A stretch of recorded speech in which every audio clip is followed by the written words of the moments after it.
Hello, everybody out there in library land. This is Erica Leggett, aka the Library Queen, and this is the first of many webinars that I will be bringing to you. This is the Symposium. The purpose of this webinar is so that those that serve in school libraries as paraprofessionals have a place where we can meet, exchange our ideas, and share some of our best practices. Sorry. So today, and you also have the opportunity to ask questions as I go along if you'd like to. We are only together for 45 minutes every second Wednesday of each month. So I hope that you enjoy. Tell other paraprofessionals that there is a place for us to meet, greet, get to know each other, exchange our ideas and our best practices. So let's begin. Our topic for today, I created a Google slide transforming your library into a learning commons. Learning commons are becoming very popular, and so now what can you do as a paraprofessional to transform your library space into a learning commons? So first, let's take a look at old school libraries. So libraries in the past, this is exactly what the librarian looked like. No talking was allowed, usually only book checkout. They wanted to keep you quiet, get you in and get you out as fast as they could. But these should not be our libraries of today. So let's think about our new school libraries. What are they looking like? Well, our new school libraries, inviting space, it has functional use. There are many different things that students can be and should be doing in the library besides just checking out books. And so that's how we begin this discussion of transforming your school library or your school library space into a learning commons. First, we need to look at exactly what a learning commons is. A learning commons are usually educational spaces that incorporate information technology, tutoring, collaboration, meetings, reading and studying, and also remote or online education takes place as well. So this is definitely an upgrade from our old school libraries. And this is what our libraries should be looking like. If you think about the learning commons, then think about the library being an extension of the classroom. So the question is, how do we achieve this? So, in order to transform your space, you have to make sure that you are the connection for your students and your teachers, and you are the connection between them and the resources that are available to them. It's not just about offering them reading materials. You have a plethora of resources, tools that are at your disposal to be able to share with your students and your teachers. So you need to make sure that you are that connection. Think of yourself as a bridge. You are bridging the gap between what they need and the resources that you have. So you also need to support classroom instruction with library lessons. This is another way to transform your space. And yes, You can do that, and that's possible even as a paraprofessional. You should always be supporting classroom instruction, because there are things that you are able to bring to a child's education that, not to say that the teacher cannot, but not all times do teachers have the resources, access to the resources, are educated about the resources, or even have the time to share those resources with their students. So you have access to these resources, and you can use that as an opportunity to support the classroom instruction. Also, begin to incorporate technology. That is a big one with Common Core, with 21st century learning. You want to incorporate technology.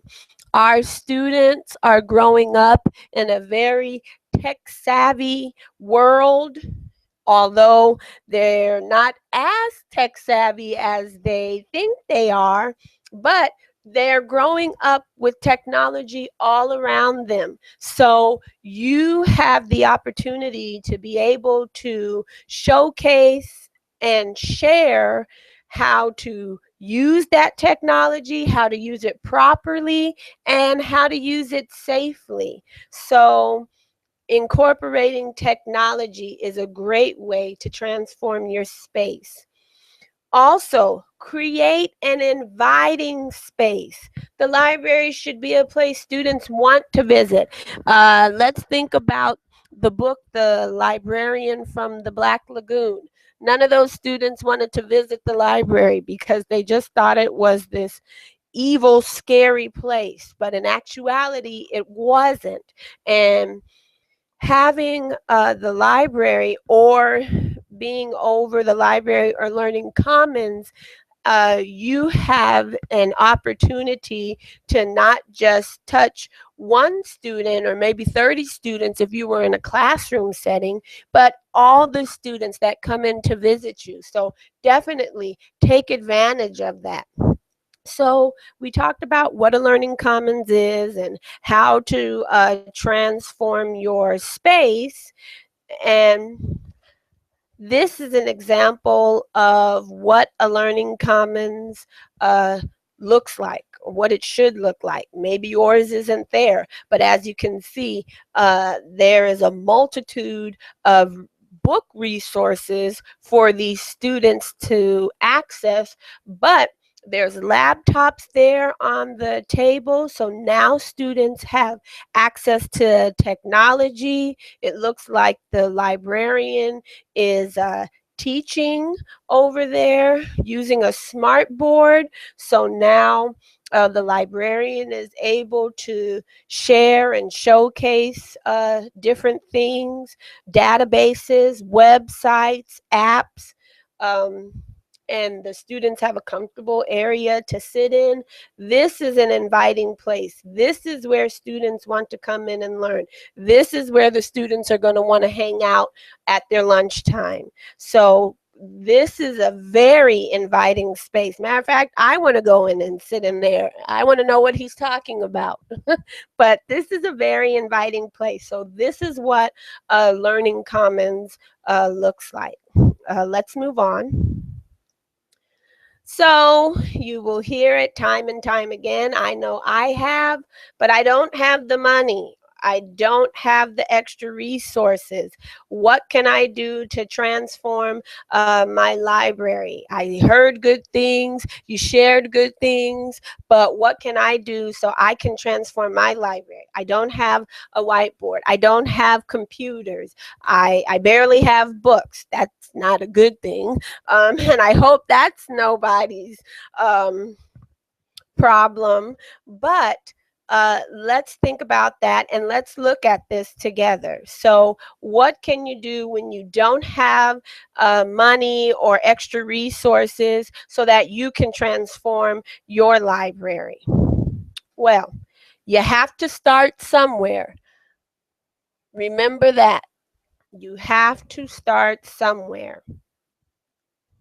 So these are some things that you can do, or some suggestions that I have for you. You can work with what you already have. That's where you can start. That's a great place to start. Begin to collaborate with your teachers. What does that look like? Maybe your teachers have grade level PLCs once a week or once a month. Ask if you can be invited to those, or if you're hesitant to ask if you can be invited to their PLCs, then maybe you can catch a teacher when they are in the library during their library time. You can just share with them or talk with them briefly, maybe catch them in the next staff meeting. I know for myself, when I began as a paraprofessional, um, I would go and talk to at least one teacher in each grade level. And once I gained a rapport with that teacher and started to do lessons and other things outside of just read alouds, then that teacher would share with the other teachers. And then now all the teachers want to come to the library, get the same lessons, know about the different resources. So that can be a way to collaborate as well. Maybe your school district post the units of study, or what the teachers should be doing in their classrooms over the next couple of weeks. Well, ask a teacher if they wouldn't mind sharing that with you, or maybe you have access to it through your district website. But take a look at those units of study and then see what you can do to support what the teachers are already doing in the classroom. So that's a way you can start with what you already have. You already have teachers at the school site, so begin to collaborate them. Next, create engaging bulletin boards. That's another great way. Something simple. There's a lot of resources out there. You can just print off of line, laminate. If your school has a laminator, I hope they do. But create engaging bulletin boards. You can have a bulletin board about what a student's digital footprint means. You can have a bulletin board that talks about websites or apps that are popular among students or children. You can have a bulletin board that talks about the Common Core units of study, or at least the English language art ones. You can have a bulletin board that just shares library news or library updates, maybe the newest and latest books you have in the library. But create engaging bulletin boards. I like a lot of color. I love for things to be flashy and fancy inside of my library space. But the cool thing about it is I have posters, I have uh, things about text evidence. I have all different types of things on my walls and on my boards, that if when a student comes in with their class, they don't just have one opportunity to read everything that is all over the walls. It will take them more than just one class visit. But you create an engaging place, a place where your students want to come into, a place where they're asking the teachers, can I go to the library or to the Learning Commons? Because your space is so engaging. Another way to engage students is through maker spaces. I know that's something totally different. We're talking about Learning Commons, but you are engaging students. When you engage students, think of them, they are your customers. So you want to bring the best service you have to them. The teachers are your customers. You want to bring the best service you have to them. I know with some of my bulletin boards, at times when the teachers would come in to visit, they are looking at the bulletin boards, and I had a fifth grade team that wanted to know where I got the information that I had on one of my bulletin boards because they wanted to post something similar in their classrooms. So, engaging bulletin boards is another thing that you can do to transform your library into a learning commons. Next, share credible and educational websites and apps with your students and your teachers. Until you say something, nobody knows that you even know about these resources or have access to them. But if we think back to the definition of learning commons, that is an engaging place. It's a place where collaboration is happening. It's a place where learning is happening, studying, tutoring. So you need to get on board with what you can do so that the library is a part of the school culture. And so when your teachers or your students, even your parents, know that you have access to these resources and you share them with them, then they are going to continue to come back. They're going to be asking questions. They will continue to stay engaged. Next, think outside the box. I showed you that picture in the beginning of the librarian that was just going shh, shh, shh. We have to think outside the box. Our libraries today are not like they were when we were younger, when our parents were growing up. They are an engaging place where learning is happening, where collaboration is happening. It's a busy place. Think of it, if you've ever been to New York, it's like the New York subway, just without all the pushing and shoving. But you need to think outside of the box. We don't want it to be a boring place where students do not want to come and be a part of it or know what's going on. Next, try something new. That goes along with thinking outside of the box because sometimes, we get set in our ways or we like to stay in our little bubble. We don't want to engage anybody or talk to anybody. Maybe you're shy, but you have to think outside of the box and try something new. It never hurts to try something new, but it does hurt when you don't try anything at all. And maybe the idea that you have will be well received from your staff members, from your teachers, your administrator, from students, parents, but try something new. So now we have hopefully taken out the excuse of not having money or not having resources. Some of these things, they don't require a lot of resources. Remember, we're just talking about transforming. How do we transform our library into a learning commons?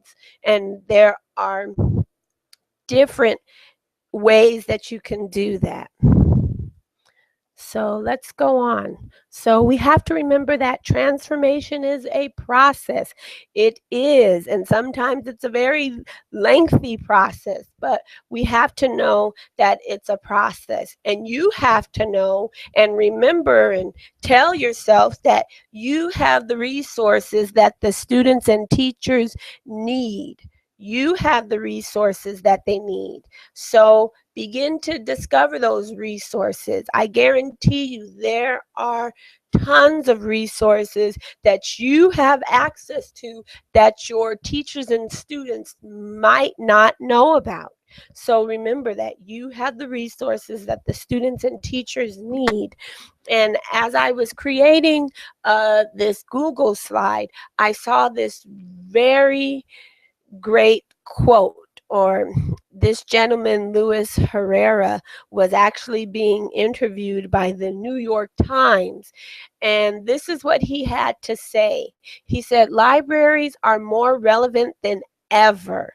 And I think that first sentence is awesome. You can close the book right there because libraries are more relevant than ever. I know with the introduction of technology and e-readers and iPads and Kindles, you would hear a lot of discussion or a lot of talk about, oh, libraries are not important. Nobody's going to want to go to libraries. Look, why do I have to go to the library when I have Google? I have everything I need. I don't need to go to the library. But if you think about it, yes, they might have Google, people might have iPads and Kindles and e-readers and smartphones. They might have all of that. But how do you access it properly? How do you access it responsibly? And do you even know how to get the greatest use out of any of those resources? But the library is not just a place for books. And that is the point that I really want to drive home. And that's why libraries are more relevant than ever, because it is not just the shush place where you just go and get books and you pull out that card catalog and you flip through those cards and look to see if a book you want is available and go and find it and you take it home. And um, the librarian is able to open up just so many more resources to students now. Okay, so you get a book on, your favorite sport or your favorite animal. Maybe you have to write a report on that. The librarian can help you how to cite your sources, how to research properly, pulling out key details, using different resources, not just print material but online material as well. So Luis Herrera goes on to say, libraries are more relevant than ever. They are a place for personal growth and reinvention, a place for help in navigating the information age, a gathering place for civic and cultural engagement, and a trusted place for preserving culture. I just thought that was so dynamic, and that should sum up. And we're not just talking because he is the city librarian of San Francisco, but I feel that school libraries play an important role in this transformation of libraries. And I feel that school libraries play a vital role because our school libraries are not open 24 hours a day, nor is the public library open 24 hours a day. But I think both of those types of libraries, whether it be school library, academic library, public library, we also need to bridge the gap that is between those and come together as well. Because I know for my students, my desire is that their learning and their growth and their wanting to seek out new information or get ideas, I don't want that to stop just because the school is closed. I want them to also have a place like the public library where they are able to pick back up and continue on. So I think that this what Luis Herrera said is not just for public libraries, but definitely for school libraries as well. But remember, if you don't remember anything else, that you have the resources that the students and teachers need. So you want to make sure that don't hold on to that. Share that with the students. They need share it with the teachers. They want to know, they need to know, but they won't know unless you tell them and unless you share it. So let's move on. I think I was on that soapbox for a long time, but I am very passionate about that. So it is time. The time is now. It's time to get started transforming your library into a place where learning, reading, and collaboration happen for everyone. I made sure to include everyone because when I think of the school library, I think of it, and if I think of it in the terms of it being a learning commons, well, I want that to be a place where learning, reading, collaboration is happening across the board. I want the students to have a place where they are able to do that. I want the teachers to have a place where they are able to do that. Parents, I want them to know that their student has a great library program at their school that is full of valuable resources. So I feel that learning, reading, and collaboration needs to happen across the board with all stakeholders. I consider the students, the parents, teachers, and administrators all stakeholders in the transformation of the library. Um, and why the rest of the groups are stakeholders is because it is through their support that I guarantee some of the things that you think you don't have money for, or some of the resources you don't think you'll be able to get, if you have the support of your school administrator, of the parents, of the students, the teachers, then I guarantee these things that you want to acquire so that you can transform your library into a learning commons, that with their support you will be able to have those things. So thank you very much. I enjoyed that. Remember, this is the Para Symposium. It will be happening every second Wednesday beginning at 5:15 p.m. And I hope that you enjoyed this. You got something from it. Remember, we were talking about transforming your library into a learning commons. You can always go back and view this webinar on YouTube, Library Queen E. If you have any questions during the webinar, it is always open and available for you to type your questions. And while the webinar is going, I will answer those questions for you. So I hope you enjoyed this. This is the first of many, but I really think that as paraprofessionals in the school library, we need to come together and share our ideas, our best practices, our resources that we have.